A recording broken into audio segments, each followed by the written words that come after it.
მოგესალმებით. კვლავ შინაურულის მარტივ რეცეპტების არხზე ხართ. დღეს მოგიტანეთ მხვიერი ორცხობილები, იგივე კურაბიე, რომელიც აუცილებლად უნდა სინჯოთ ამ რეცეპტით. მაშასე პირველ რიგში 130 გრამი რბილი კარაქი ან მარგარინი მოვათავსოთ ჯამში. დავაყაროთ მწიკვი მარილი და 100 გრამი შაქრის პუდრა. აქვე დავამატოთ 1 კვერცხი და 1 ვანილი და ავთქვიფოთ მიქსერის საშუალებით, სანამ მასა არ გახდება ერთგვაროვანი. ხოლო შემდეგ კი მასის და ქუცმაცების და ერთგვაროვანი სტრუქტურის მიღების შემდეგ დავამატოთ 220 გრამი ფქვილი. ეს არის 2 ჭიქა თლილი, რომელიც შეგიძლიათ სასწორის გარეშეც ასე დაამატოთ. აქვე ჩავამატოთ 1 ჩაის კოვზი გამოფხვიერებელი. თუ სოდას უმატებთ, შეგიძლიათ ფქვილთან ერთად აურიოთ 1/2 ჩაის კოვზი სოდა.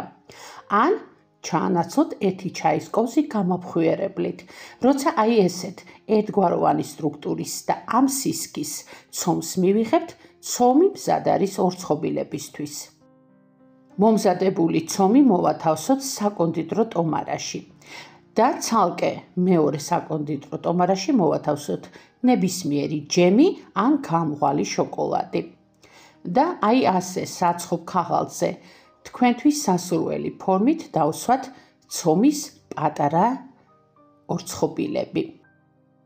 მე ორნაირი ფორმა გამოვიყენე.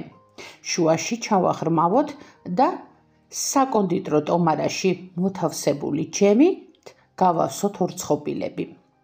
და ამ დროს ჩავრთოთ საცხობი ღუმელიც, რომელიც წინასწარ გავახუროთ 180 გრადუსზე. და შემდეგ მოვათავსოთ მასში ჩვენი ლამაზი ორცხობილები და გამოვაცხოთ.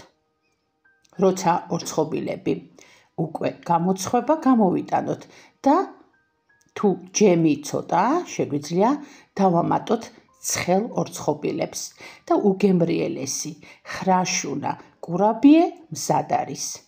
შინაურულზე არის ორცხობილების რეცეპტების მთელი ალბომი.